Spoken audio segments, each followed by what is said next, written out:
Los burdeles a cielo abierto en los playones de Tesca, lejos del silencio perturbador de la muralla, eran más hospitalarios que los hoteles de los turistas en las playas. Media docena de universitarios nos instalamos en el Cisne desde la primera noche a preparar exámenes finales bajo las luces cegadoras del patio de baile. La brisa del mar y el bramido de los buques al amanecer nos consolaban del estruendo de los cobres caribes y la provocación de las muchachas que bailaban sin bragas y con polleras muy anchas para que la brisa del mar se las levantara hasta la cintura. De vez en cuando alguna pajarita nostálgica de papá nos invitaba a dormir con el poco de amor que le sobraba al amanecer. Una de ellas, cuyo nombre, tamaños, recuerdo muy bien, se dejó seducir por las fantasías que le contaba dormida. Gracias a ella aprobé derecho romano sin argucias y escapé a varias redadas cuando la policía prohibió dormir en los parques. Nos entendíamos como un matrimonio útil, no solo en la cama, sino por los oficios domésticos que yo le hacía al amanecer para que durmiera unas horas más. Para entonces empezaba a acomodarme bien en el trabajo editorial, que siempre consideraba más como una forma de literatura que de periodismo. Bogotá era una pesadilla al pasaba a 200 leguas de distancia, a más de 2000 metros sobre el nivel del mar, de la que solo recordaba la pestilencia de las cenizas del 9 de abril. Seguía con la fiebre de las artes y las letras, sobre todo en las tertulias de medianoche, pero empezaba a perder el entusiasmo de ser escritor. Tan cierto era que no volví a escribir un cuento después de los 3 publicados en El Espectador, hasta que Eduardo Zalamea me localizó a principios de julio y me pidió, con la mediación del maestro Zavala, que le mandara otro para su periódico después de 6 meses de silencio. Por venir la petición de quien venía, retomé de cualquier modo ideas perdidas en mis borradores y escribí La otra costilla de la muerte, que fue muy poco más de lo mismo. Recuerdo bien que no tenía ningún argumento previo, iba inventando la medida que lo escribía.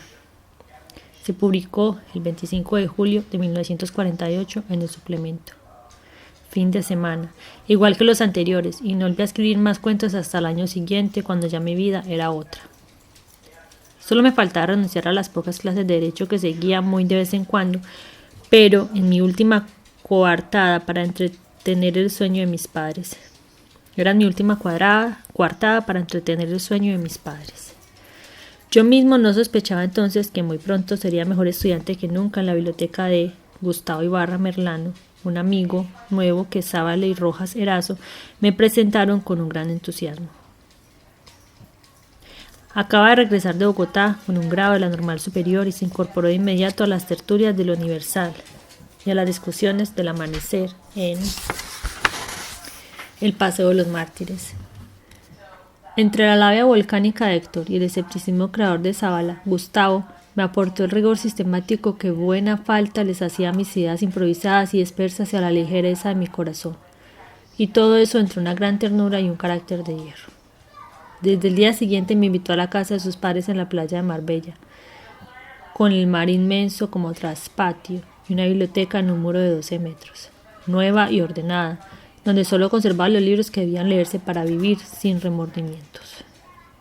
Tenía ediciones de los clásicos griegos, latinos y españoles tan bien tratadas que no parecían leídas, pero los márgenes de las páginas estaban garrapateados de notas sabias, algunas en latín.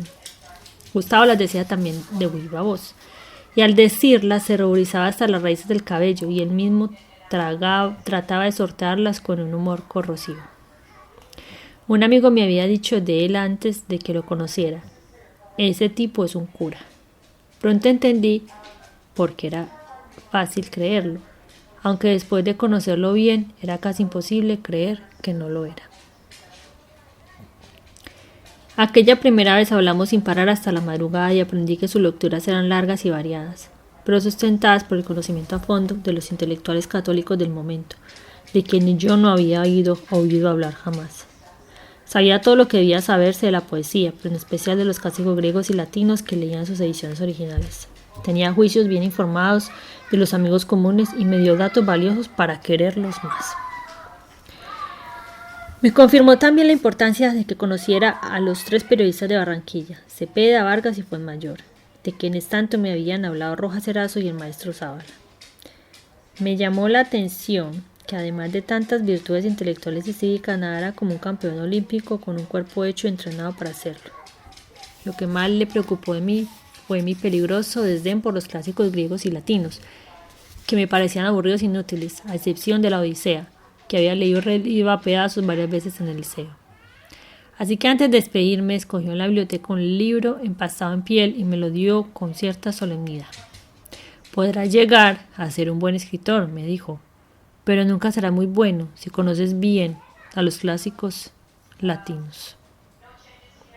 El libro eran las obras completas de Sófocles. Gustavo fue, desde ese instante, uno de los seres decisivos en mi vida, porque Edipo Rey se me reveló en la primera lectura como la obra perfecta. Fue una noche histórica para mí, por haber descubierto a Gustavo Ibarra y a Sófocles al mismo tiempo, y porque horas después pude haber muerto de mala muerte en el cuarto de mi novia secreta en el Cisne. Recuerdo como si hubiera sido ayer cuando un antiguo padrote suyo, al que creía muerto desde hacía más de un año, gritando improperios de energúmeno, forzó la puerta del cuarto a patadas. Lo reconocí de inmediato como un buen condiscípulo en la escuela primaria de Aracataca, que regresaba embravecido a tomar posesión de su cama. No nos veíamos desde entonces, y tuvo el buen gusto de hacerse el desentendido cuando me reconoció en pelotas y embarrado de terror en la cama. Aquel año conocí también a Ramiro y Óscar, de la Espriella.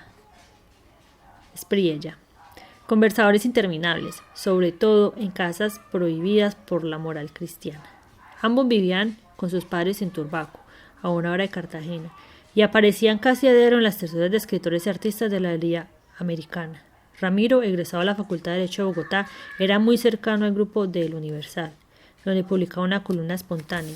Su padre era un abogado duro y un liberal de rueda libre. Y su esposa era encantadora y sin pelos en la lengua. Ambos tenían la buena costumbre de conversar con los jóvenes. En nuestra larga charla bajo los frondosos frenos de Turbaco, ellos me aportaron datos invaluables de la guerra a los 1000 días, el veneno literario que se me había extinguido con la muerte del abuelo. El veneno literario. De ella tengo todavía la visión que me parece más confiable del Rafael Uribe, con su prestancia respetable y el calibre de sus muñecas. El mejor testimonio de cómo éramos Ramiro y yo por esos días lo plasmó en óleo sobre tela la pintura de Cecilia Porras, que se sentía como en casa propia en las parrandas de hombres, contra los remilgos de su medio social. Era un retrato de los dos sentados en la mesa del café, donde nos veíamos con ella y con otros amigos 2 veces al día. Cuando Ramiro y yo íbamos a emprender caminos distintos, tuvimos la discusión inconciliable de quién era el dueño del cuadro. Cecilia resolvió con la fórmula salomónica de cortar el lienzo por la mitad, con la cizalla de podar, y nos dio nuestra parte a cada uno. El mío se me quedó años después enrollado en el armario en un apartamento de Caracas y nunca pude recuperarlo. Al contrario del resto del país, la violencia oficial no había hecho estragos en Cartagena hasta principios de aquel año, cuando nuestro amigo Carlos Alemán fue elegido diputado a la Asamblea Departamental por la muy distinguida circunscripción de Mompox. Era un abogado recién salido del horno y de genio alegre. Pero el diablo le jugó la mala broma de que en la sesión inaugural se trenzara a tiro los 2 partidos contrarios y un plomo perdido le chamuscó la hombrera. Alemán debió pensar con buenas razones que un poder legislativo tan inútil como el nuestro no merecía el sacrificio de una vida, y prefirió gastarse sus dietas por adelantado en la buena compañía de sus amigos. Óscar de la Espriella, que era un parrandero de buena ley, estaba de acuerdo con William Faulkner en que un burdel es el mejor domicilio para un escritor, porque las mañanas son tranquilas y hay fiesta todas las noches y se está en buenos términos con la policía. El diputado Alemán lo asumió al pie de la letra y se constituyó en nuestro anfitrión de tiempo completo. Una de esas noches, sin embargo, me arrepentí de haber creído en las ilusiones de Faulkner, cuando un antiguo machucante de Mari Reyes, la dueña de la casa, tumbó la puerta a golpes para llevarse al hijo de ambos, de unos 5 años que vivía con ella. Su machucante actual, que había sido oficial de la policía, Salió del dormitorio en calzoncillos a defender la honra y los bienes de la casa con su revólver de reglamento y el otro recibió con una ráfaga de plomo que resonó como un cañonazo en la sala de baile. El sargento asustado se escondió en su cuarto. Cuando salía el mío a medio vestir, los inquilinos de paso contemplaban desde sus cuartos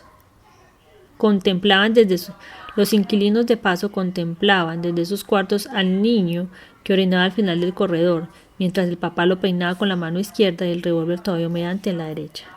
Solo se oían en el ámbito de la casa los improperios de Mary, que le reprochaba al sargento su falta de huevos. Por los mismos días entró sin anunciarse en las oficinas del Universal un hombre gigantesco que se quitó la camisa con un gran sentido teatral y se paseó por la sala de redacción para sorprendernos con su espalda y sus brazos empedrados de cicatrices que parecían de cemento. Emocionado por el asombro que logró infundirnos, nos explicó los estragos de su cuerpo con una voz de estruendo. Rasguños de leones. Era Emilio Razoro. Acababa de llegar a Cartagena para preparar la temporada de su famoso circo familiar, uno de los grandes del mundo. Había salido de La Habana la semana anterior en el transatlántico Euskera de bandera española y se lo esperaba el sábado siguiente. Razoro se preciaba de estar en el circo desde antes de nacer y no había que verlo actuar para descubrir que era domador de fieras grandes. La llamaba por sus nombres propios como a los miembros de su familia y ellos le correspondían con un trato a la vez entrañable y brutal. Se metía desarmado en las alas de los tigres y los leones para darle de comer de su mano. Su oso mimado le había dado un abrazo de amor que lo mantuvo una primavera en el hospital. Sin embargo, la atracción grande no era él ni el tragador de fuegos, sino el hombre que se desatornillaba la cabeza y se paseaba con ella bajo el brazo alrededor de la pista.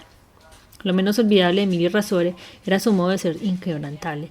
Después de mucho escucharlo fascinado durante largas horas, publiqué en el Universal una nota editorial en la que me atreví a escribir que era el hombre más tremendamente humano que he conocido. No habían sido muchos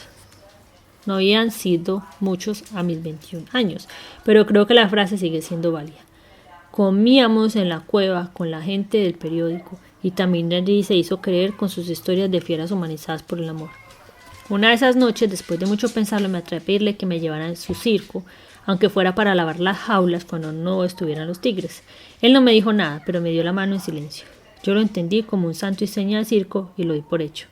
El único a quien se lo confesé fue a Salvador Mesa Nichols, un poeta antioqueño que tenía un amor loco por la carpa y acaba de llegar a Cartagena como socio local de los Razore. También les había ido con un circo cuando tenía mi edad y me advirtió que quienes ven llorar a los payasos por primera vez quieren irse con ellos, pero al otro día se arrepiente. Sin embargo, no solo aprobó mi decisión, sino que convenció al domador con la condición de que guardáramos el secreto total para que no se volviera noticia antes de tiempo. La espera del circo, que hasta entonces había sido emocionante, se me volvió irresistible. El euskera no llegó en la fecha prevista, había sido imposible comunicarse con él. Al cabo de otra semana establecimos desde el periódico de un servicio de radioaficionados para arrastrar las condiciones del tiempo en el Caribe, pero no pudimos impedir que empezara a especularse en la prensa y la radio sobre las posibilidades de la noticia espantosa. Mesa Nichols y yo permanecimos aquellos días intensos con Emilio Razore sin comer ni dormir en su cuarto del hotel.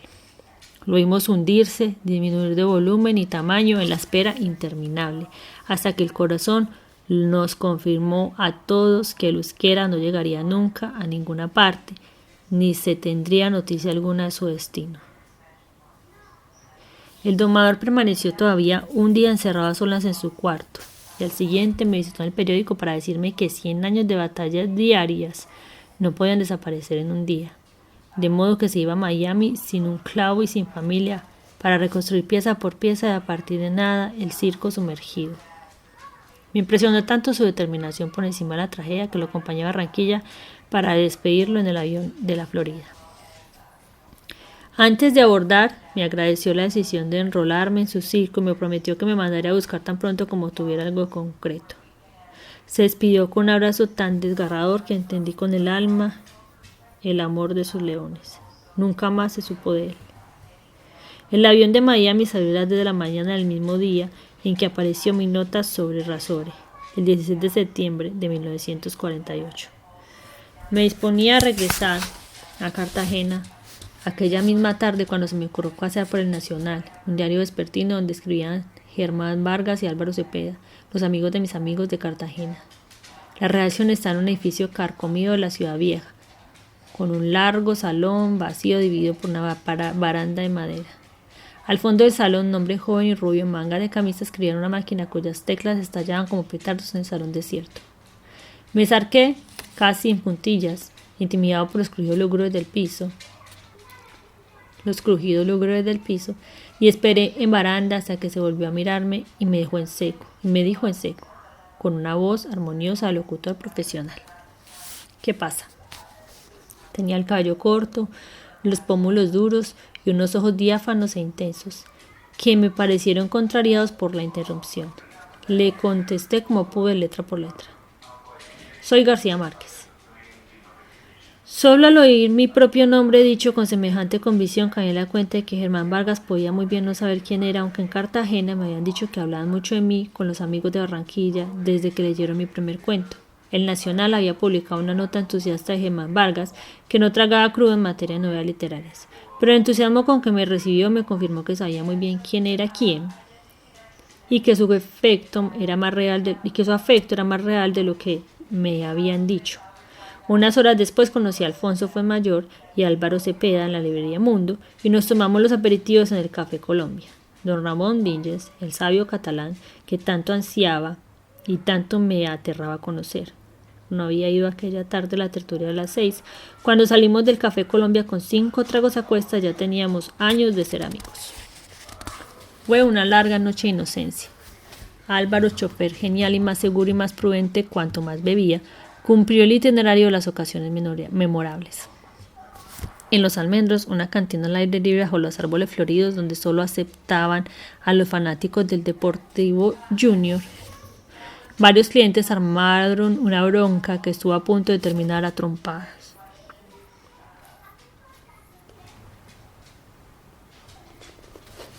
Traté de calmarlos, hasta que Alfonso me aconsejó no intervenir porque en aquel lugar de doctores del fútbol les iba muy mal a los pacifistas.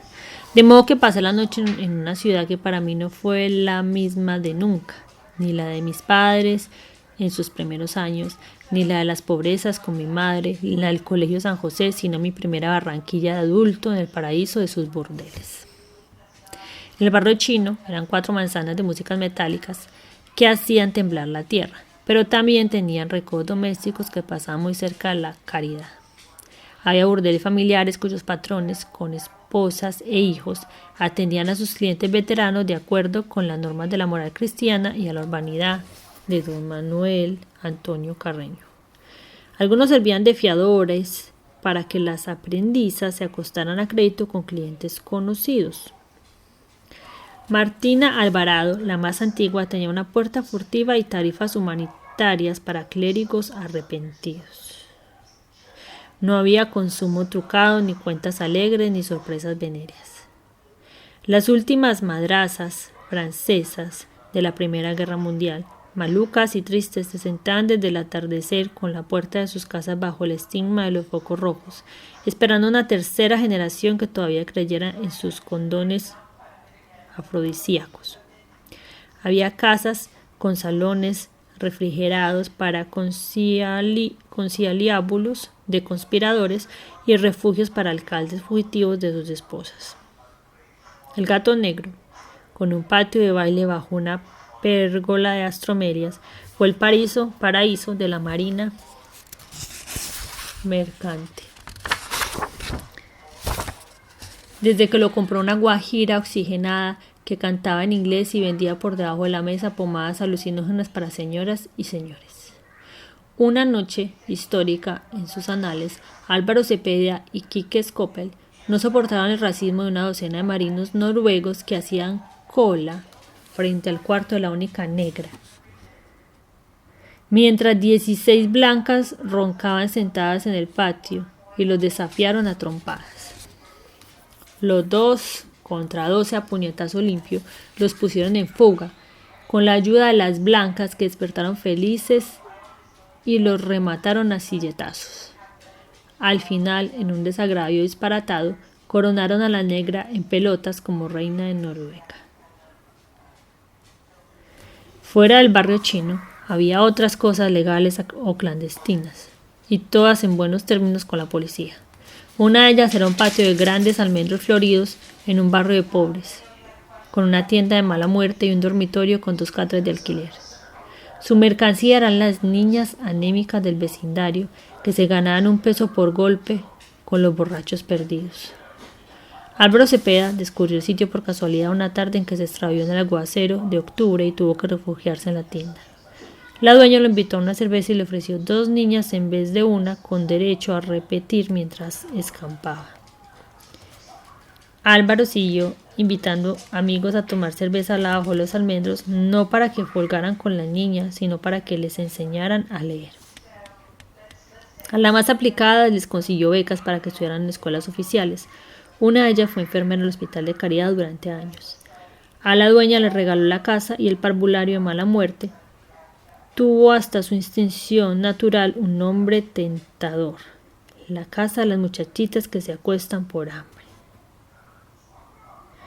Para mi primera noche histórica en Barranquilla solo escogieron la casa de la negra Eufemia, con un enorme patio de cemento para bailar entre tamarindos frondosos, con cabañas a 5 pesos la hora y mesetas y sillas pintadas de colores vivos por donde se paseaban a gusto los alcaravanes.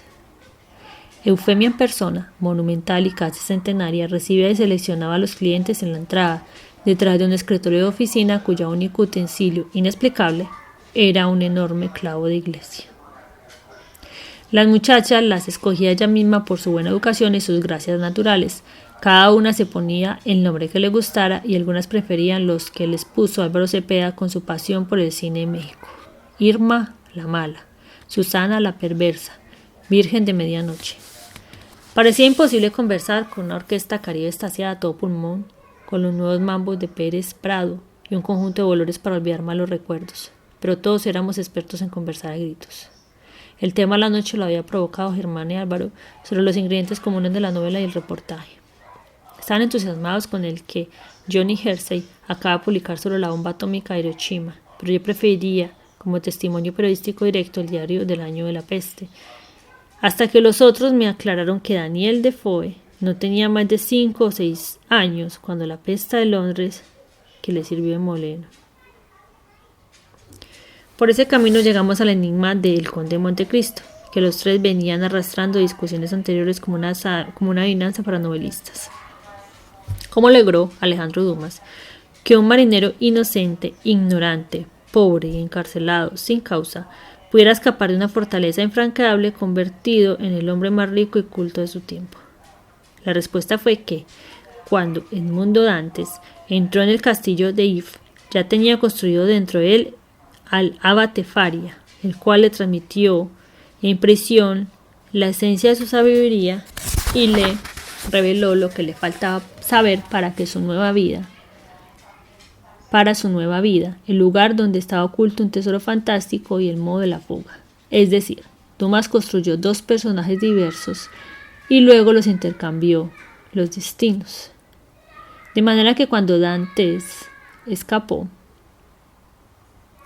era ya un personaje dentro de otro, y lo único que le quedaba de él mismo era su cuerpo de buen nadador.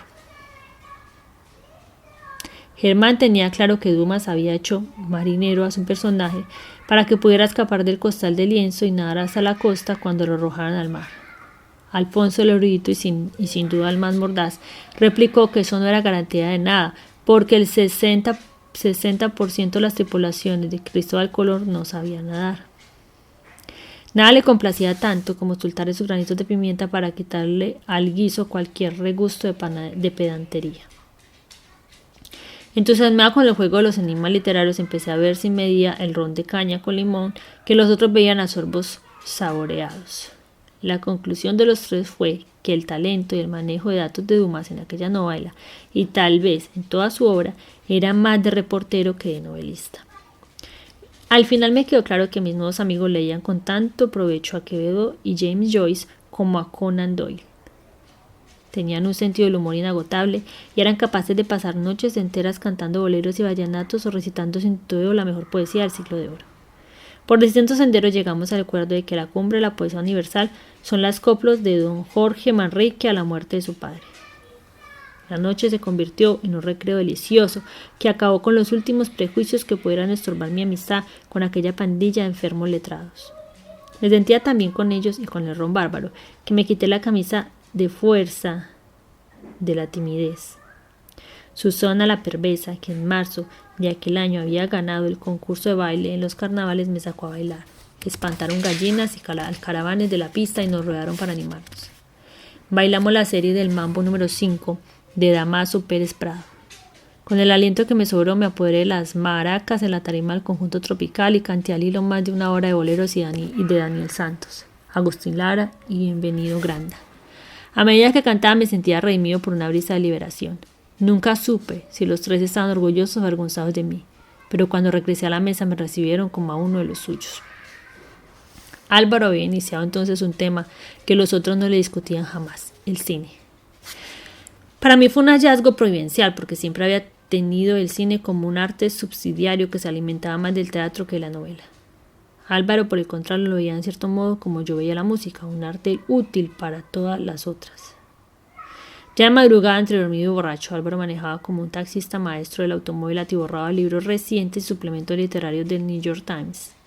Dejamos a Germán y Alfonso en sus casas y Álvaro insistió en llevarme a la suya para que conociera su biblioteca, que cubría 3 lados del dormitorio hasta el cielo raso. Lo señaló con el índice en una vuelta completa y me dijo: estos son los únicos escritores del mundo que saben escribir. Yo estaba en un estado de excitación que me hizo olvidar lo que había sido ayer el hambre y el sueño. El alcohol seguía vivo entre mí como un estado de gracia. Álvaro me mostró sus libros favoritos en español e inglés y hablaba de cada uno con la voz oxidada, los cabellos alborotados y los ojos más dementes que nunca. Habló de Azorín y Saroyam, 2 debilidades suyas y de otros cuyas vidas públicas y privadas conocían hasta en calzoncillos. Fue la primera vez que oí el nombre de Virginia Woolf, que él llamaba la vieja Woolf, como al viejo Farmer. Mi asombro lo exaltó hasta el delirio. Agarró la pila de los libros que me había mostrado como sus preferidos y me los puso en las manos. No sea pendejo, me dijo. Llévese todos y cuando acabe de leerlos nos vamos a buscarlos donde sea. Para mí era una forma inconcebible que no me atreví a arriesgar. Para mí eran una fortuna inconcebible que no me atreví a arriesgar sin tener siquiera un tugurio miserable donde guardarlos.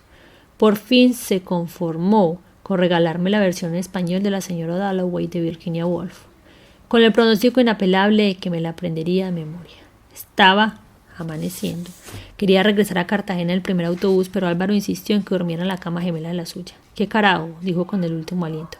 «Quédese a vivir aquí y mañana le conseguimos un empleo cojonudo». Me tendí vestido en la cama y solo entonces sentí en el cuerpo el inmenso peso de estar vivo.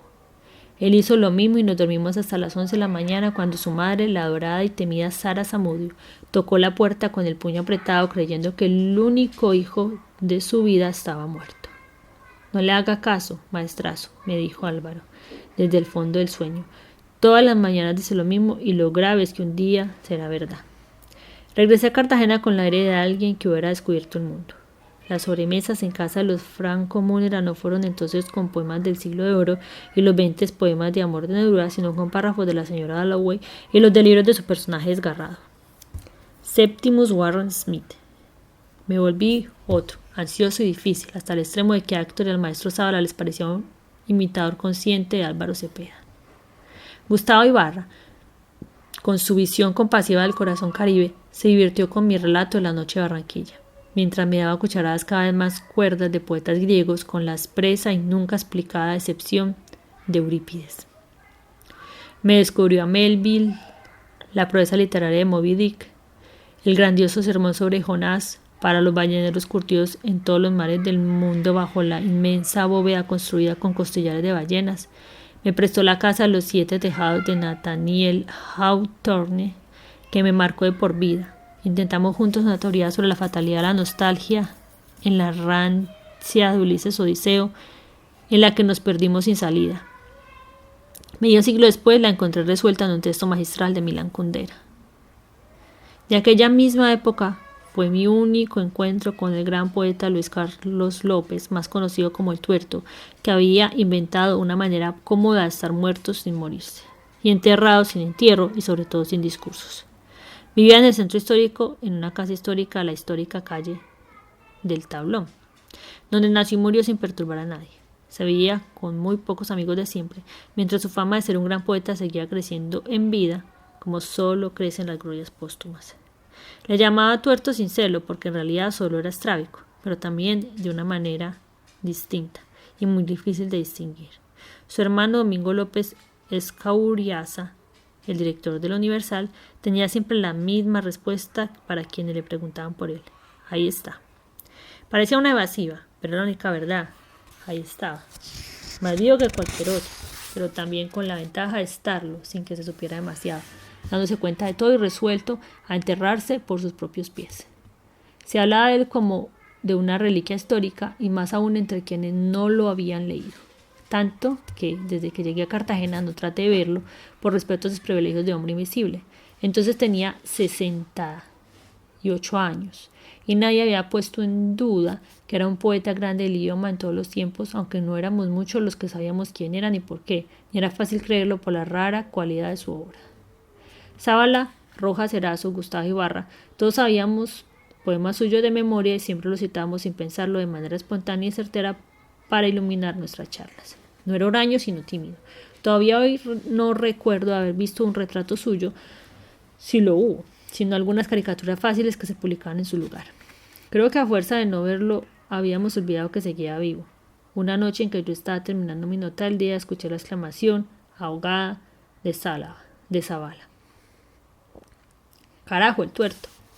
Levanté la vista a la máquina y vi al hombre más extraño que había de ver jamás. Mucho más bajo de lo que imaginábamos, con el cabello tan blanco que parecía azul y tan rebelde que parecía prestado. No era tuerto del ojo izquierdo, sino como su apodo lo indicaba mejor, torcido. Vestía como en casa, con pantalón de dril oscuro, una camisa a rayas, la mano derecha a la altura del hombro y un prendedor de plata con un cigarrillo encendido que no fumaba y cuyas cenizas se caían sin sacudirla cuando ya no podía sostenerse sola. Pasó de largo hasta la oficina de su hermano y salió 2 horas después, cuando solo quedábamos Zabala y yo en la redacción esperando para saludarlo. Murió unos 2 años más tarde, y la conmoción que causó entre sus fieles no fue como si hubiera muerto, sino resucitado. Expuesto en el ataúd no parecía tan muerto como cuando estaba vivo. Por la misma época, el escritor español Dámaso Alonso y su esposa, la novelista Eulalia Galvarriato, dictaron 2 conferencias en el Paraninfo de la universidad. El maestro Zabala, que no gustaba de perturbar la vida ajena, venció por una vez su discreción y solicitó una audiencia. Lo acompañamos Gustavo Ibarra, Héctor Rojas, Erazo y yo, y hubo una química inmediata con ellos. Permanecimos unas 4 horas en un salón privado del Hotel del Caribe, intercambiando impresiones de su primer viaje a América Latina y de nuestros sueños de escritores nuevos. Héctor les llevó un libro de poemas y yo una fotocopia de un cuento publicado en El Espectador. A ambos nos interesó más que todo la franqueza de sus reservas, porque las usaban como confirmaciones sesgadas de sus elogios. En octubre encontré en el Universal un recado de Gonzalo Mayarino diciéndome que me esperaba con el poeta Álvaro Mutis en Villa Tulipán, una pensión inolvidable en el balneario de Boca Grande, a pocos metros del lugar donde había aterrizado Charles Lindbergh unos 20 años antes. Gonzalo, mi cómplice de recitales privados en la universidad, era ya un abogado en ejercicio y Mutis lo había invitado para que conociera el mar, en su condición de jefe de relaciones públicas de Lanza, una empresa aérea criolla fundada por sus propios pilotos.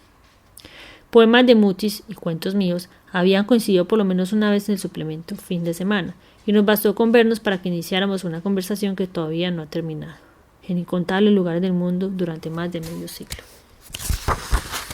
Primero, nuestros hijos y después nuestros nietos nos han preguntado a menudo sobre qué hablamos con una pasión tan encarnizada y les hemos contestado la verdad. Siempre hablamos de lo mismo. Mis amistades milagrosas con adultos de las artes y la letra me dieron los ánimos para sobrevivir en aquellos años que todavía recuerdo como los más inciertos de mi vida.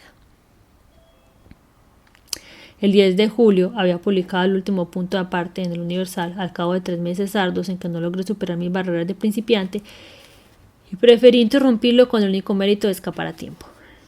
Me refugié en la impunidad de los comentarios de la página editorial, sin firma, salvo cuando debían tener un toque personal. La sostuve por simple rutina hasta septiembre de 1950 con una nota engolada sobre Edgar Allan Poe, cuyo único mérito fue el de ser la peor. Durante todo aquel año había insistido en que el maestro Zabala me enseñara los secretos para escribir reportajes. Nunca se decidió. con su índole misteriosa, pero me dejó alborotado con el enigma de una niña de 12 años sepultada en el convento de Santa Clara, a la que le creció el cabello después de muerta más de 22 metros en 2 siglos. Nunca me imaginé que iba a volver sobre el tema 40 años después para contarlo en una novela romántica con implicaciones siniestras. Pero no fueron mis mejores tiempos para pensar. Hacía berrinches por cualquier motivo. Desaparecía del empleo sin explicaciones hasta que el maestro Sala mandaba a alguien para que me amansara. En los exámenes finales aprobé el segundo año de Derecho por un golpe de suerte, con solo 2 materias para rehabilitar, y pude matricularme en el tercero, pero corrió el rumor de que lo había logrado por presiones políticas del periódico. El director tuvo que intervenir cuando me detuvieron a la salida del cine con la libreta militar falsa y me tenían en lista para enrolarme en misiones punitivas de orden público. En mi ofuscación política esos días no me enteré siquiera de que el estado de sitio se había implantado de nuevo en el país por el deterioro del orden público. La censura de prensa dio varias vueltas de tuerca. El ambiente se enrareció como en los tiempos peores, y una policía política reforzada con delincuentes comunes sembraba el pánico en los campos. La violencia obligó a los liberales a abandonar tierras y hogares. Su candidato posible, Darío Echandía, maestro de maestros en Derecho Civil, escéptico de nacimiento y lector vicioso de griegos y latinos, se pronunció en favor de la abstención liberal. El camino quedó franco para la elección de Laureano Gómez, que parecía dirigir el gobierno con hilos invisibles desde Nueva York. No tenía entonces una conciencia clara de que aquellos percances no eran solo infamias de godos, sino síntomas de malos cambios en nuestra vida.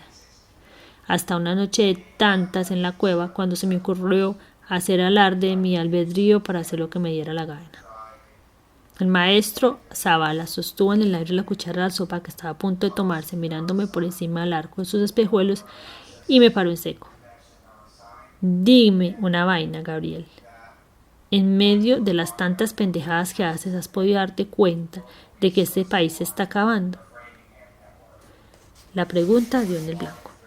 Borracho hasta los tuétanos, me tiré a dormir de madrugada en una banca del Paseo de los Mártires, y un aguacero bíblico me dejó convertido en una sopa de huesos. Estuve 2 semanas en el hospital con una pulmonía refractaria a los primeros antibióticos conocidos, que tenían la mala fama de causar secuelas tan temibles como la impotencia precoz.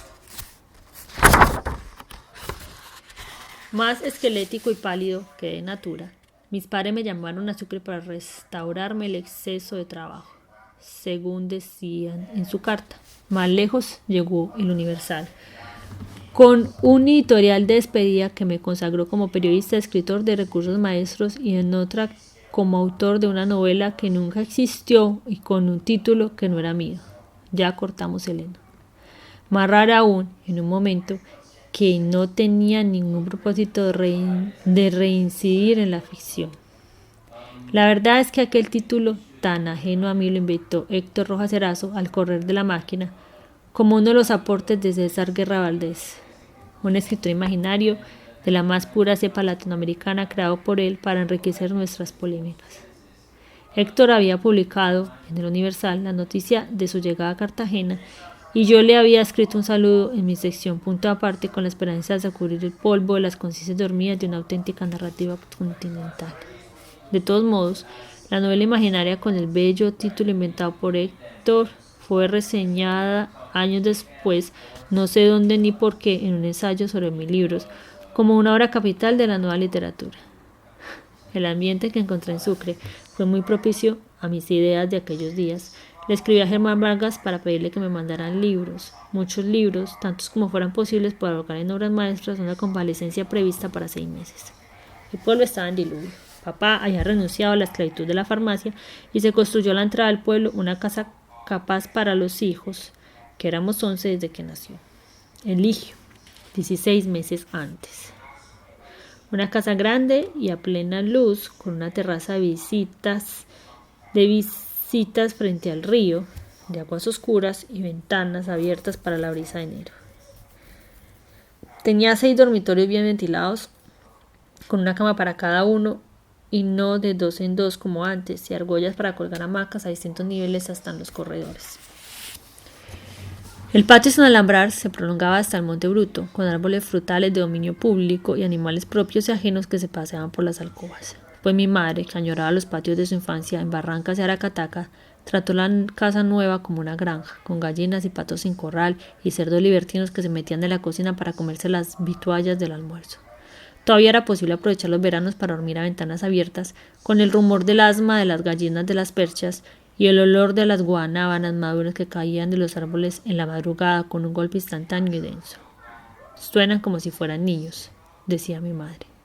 Mi papá redujo las consultas a la mañana para unos pocos fieles de la homeopatía. Siguió leyendo cuanto papel impreso le pasaba cerca. Tendió una hamaca que colgaba entre los árboles y contrajo la fiebre ociosa de billar contra las tristezas del atardecer. Había abandonado también sus vestidos de dril blanco con corbata y andaba en la calle como nunca lo habían visto, con camisas juveniles de manga corta.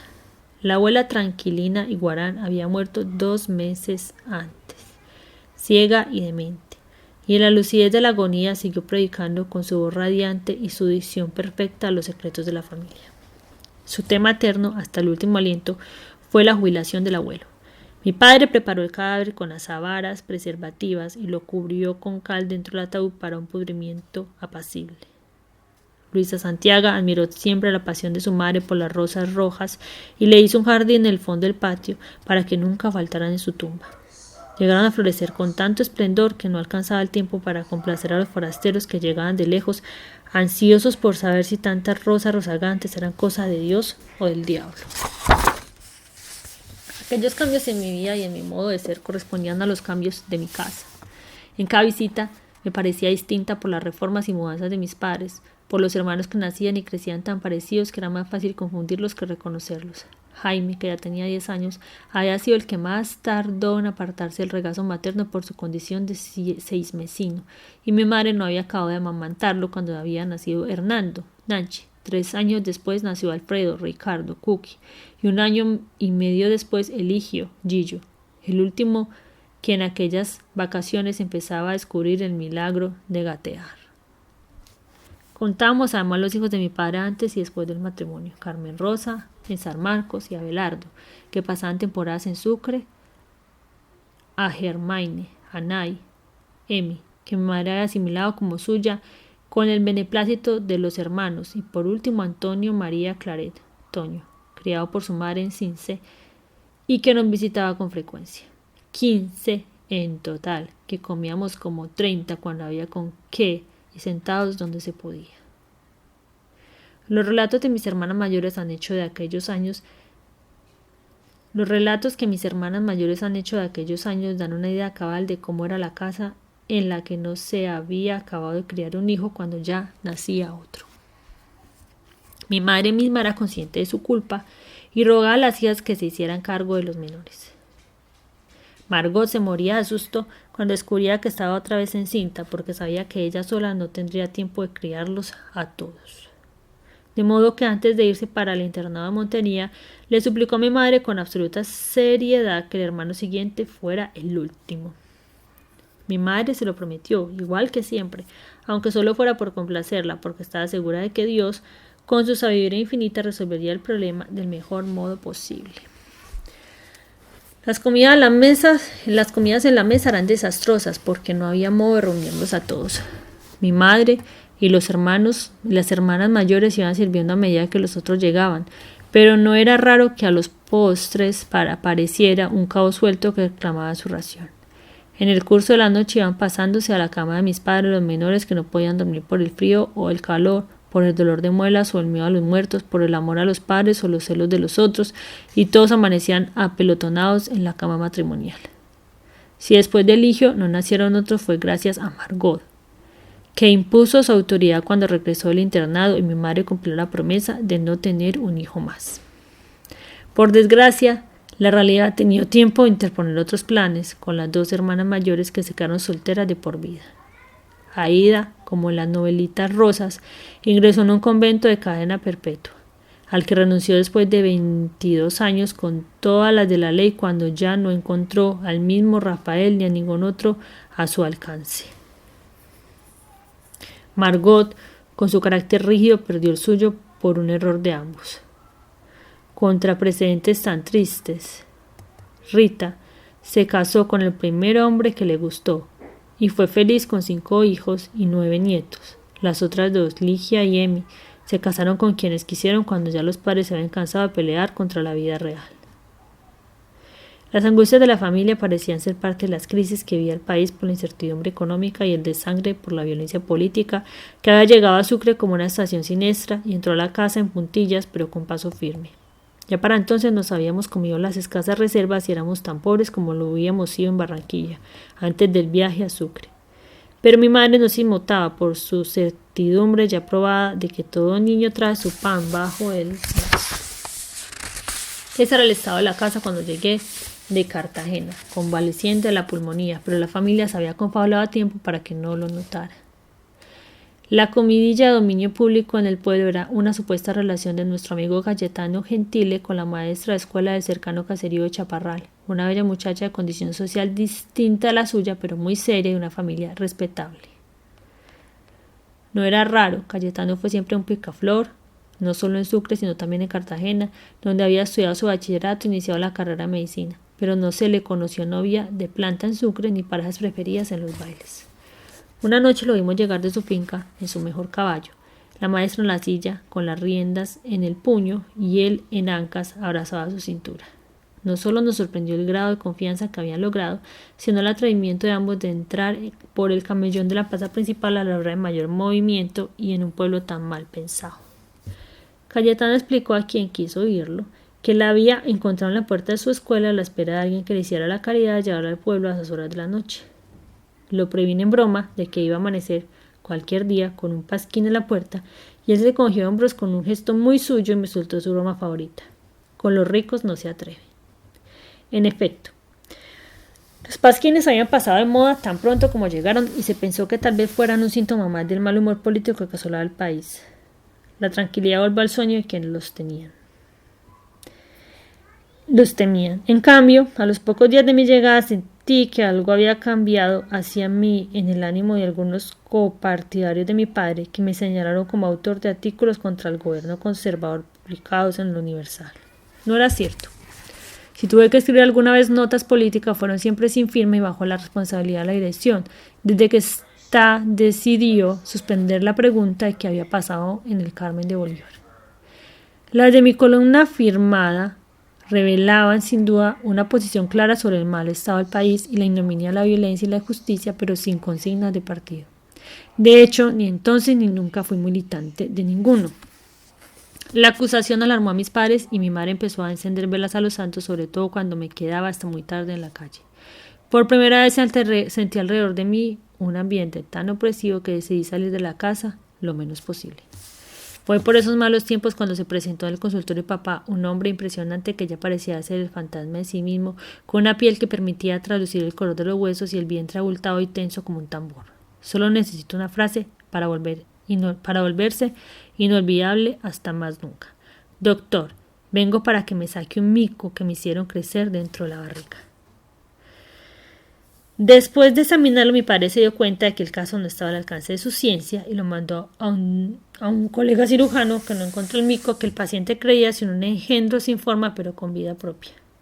Lo que a mí me importó, sin embargo, no fue la bestia del vientre, sino el relato del enfermo sobre el mundo mágico de la sierpe, un país de leyenda entre los límites del Sucre, al que solo podía llegarse por tremedales humedantes, donde uno de los episodios más corrientes era vengar una ofensa con un maleficio como aquel de una criatura del demonio dentro del vientre. Los habitantes de la sierpe eran católicos convencidos, pero vivían la religión a su manera, con oraciones mágicas para cada ocasión. Creían en Dios, en la Virgen y en la Santísima Trinidad, pero se adoraban en cualquier objeto en que les pareciera descubrir facultades divinas. Lo que podía ser inverosímil para ellos era que alguien a quien le creciera una bestia satánica dentro del vientre fuera tan racional como para apelar a la herejía de un cirujano. Pronto me llevé la sorpresa de que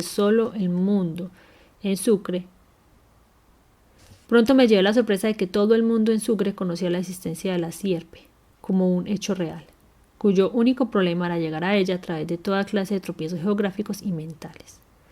A última hora descubrí por casualidad que el maestro en el tema de la sierpe era mi amigo Ángel Cacique, a quien había visto por última vez cantando en una orquesta del barrio chino de Barranca Bermeja en mi segundo o tercer viaje por el río Magdalena. Lo encontré con más uso de razón que aquella vez, y con un relato alucinante de sus varios viajes a la sierpe. Entonces supe todo lo que podía saberse de la marquesita, dueña y señora de aquel vasto reino, donde se conocían oraciones secretas para hacer el bien o el mal, para levantar del lecho a un moribundo, no conociendo de él nada más que la descripción de su físico y el lugar preciso donde estaba, o para mandar una serpiente a través de los pantalones que al cabo de 6 días le diera muerte a un enemigo. Lo único que le estaba vedado era la resurrección de los muertos, por ser un poder reservado a Dios. Vivió todos los años que quiso y se supone que fueron hasta 233, pero sin haber envejecido ni un día más después de los 66. Antes de morir concentró sus fabulosos rebaños y los hizo girar durante 2 días y 2 noches alrededor de su casa hasta que se formó la ciénaga de la sierpe, un piélago sin límites tapizado de anémonas fosforescentes.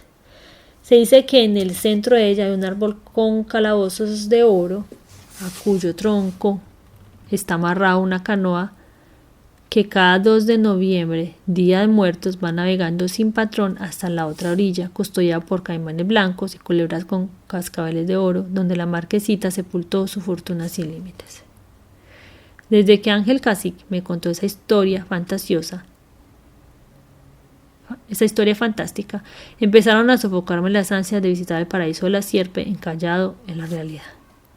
Lo preparamos todo: caballos inmunizados con donaciones contrarias, canoas invisibles y vaquianos mágicos y todo cuanto fuera necesario para escribir la crónica de un realismo sobrenatural.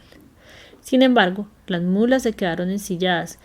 Mi lenta convalecencia de la pulmonía, las burlas de los amigos en los bailes de la plaza, los escarmientos pavorosos de amigos mayores me obligaron a aplazar el viaje para un después que nunca fue. Hoy lo aboco, sin embargo, como un percance de buena suerte, porque a falta de la marquesita fantástica, me sumergí a fondo y desde el día siguiente en la escritura de una primera novela, de la que solo me quedó el título, La Casa. Pretendía hacer un drama de la guerra de los 1000 días en el Caribe colombiano, del cual había conversado con Manuel Zapato Olivela en una visita anterior a Cartagena.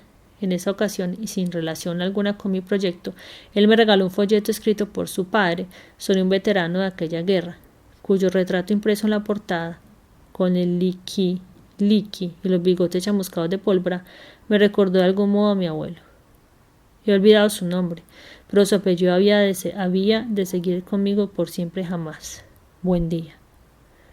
Por eso pensé en escribir una novela con el título de La Casa, sobre la epopeya de una familia que podía tener mucho de la nuestra durante las guerras estériles del coronel Nicolás Márquez. El título tenía fundamento en el propósito de que la acción no saliera nunca a la casa. Hice varios principios y esquemas de personajes parciales a los cuales les ponía nombres de familia que más tarde me sirvieron para otros libros. Soy muy sensible a la idea de una frase en la que 2 palabras cercanas rimen entre sí, aunque sea en rima vocálica, y prefiero no publicarla mientras no la tenga resuelta. Por eso estuve a punto de prescindir muchas veces del apellido Buendía, por su rima ineludible con los pretéritos imperfectos. Sin embargo, el apellido acabó imponiéndose porque había logrado para él una identidad convincente. En esas andaba cuando amaneció en la casa de Sucre una caja de madera sin letreros pintados ni referencia alguna. Mi hermana Margot la había recibido sin saber de quién, convencida de que era algún regazo de la farmacia vendida. Yo pensé lo mismo y desayuné en familia con el corazón en su puesto. Mi papá aclaró que no había abierto la caja porque pensó que era el resto de mi equipaje, sin recordar que ya no me quedaban ni los restos de nada en este mundo. Mi hermano Gustavo, que a los 13 años ya tenía prácticas bastantes para clavar o esclavar cualquier cosa, decidió abrirlas sin permiso. Minutos después oímos su grito. Son libros. Mi corazón saltó antes que yo. En efecto, eran libros sin pista alguna del remitente, empacados de mano maestra hasta el tope de la caja, y con una carta difícil de descifrar por la caligrafía jeroglífica y la lírica hermética de Germán Vargas. Ahí le va Esa vaina, maestro, a ver si por fin aprende. Firmaban también a Alfonso Fuenmayor y un garabato que identifiqué como de don Ramón Viñes, a quien aún no conocía. Lo único que me recomendaban era que no cometiera ningún plagio ningún plagio que se notara demasiado. Dentro de uno de los libros de Faulkner y una nota de Álvaro Cepeda con su letra enrevesada y escrita además a toda prisa, en la cual me avisaba que la semana siguiente se iba por un año a un curso especial en la Escuela de Periodismo de la Universidad de Columbia en Nueva York. Lo primero que hice fue exhibir los libros en la mesa del comedor mientras mi madre terminaba de levantar los trastos del desayuno. Tuvo que armarse una escoba para espantar a los hijos menores que querían cortar las ilustraciones con las tijeras de podar y a los perros callejeros que husmeaban los libros como si fueran a comer. También yo los olía, como hago siempre con todo libro nuevo, y los repasé todos al azar, leyendo párrafos a saltos de mata. Cambié 3 o 4 veces de lugar en la noche porque no encontraba sosiego o me agotaba la luz muerta del corredor del patio y amanecí con la espalda torcida y todavía sin una idea remota del provecho que podía sacar de aquel milagro. Eran 23 obras distinguidas, de autores contemporáneos, todas en español escogidas con la intención evidente que fueran leídas con el propósito único de aprender a escribir. Y en traducciones tan recientes como El sonido y la furia de William Faulkner. 50 años después me es imposible recordar la lista completa y los 3 amigos eternos que la sabía ya no están aquí para acordarse. Solo había leído 2, la señora Dalloway de la señora Wolfe y Contrapunto de Aldous Huxley. Los que mejor recuerdan los de William Faulkner, El Villorio, El sonido y la furia.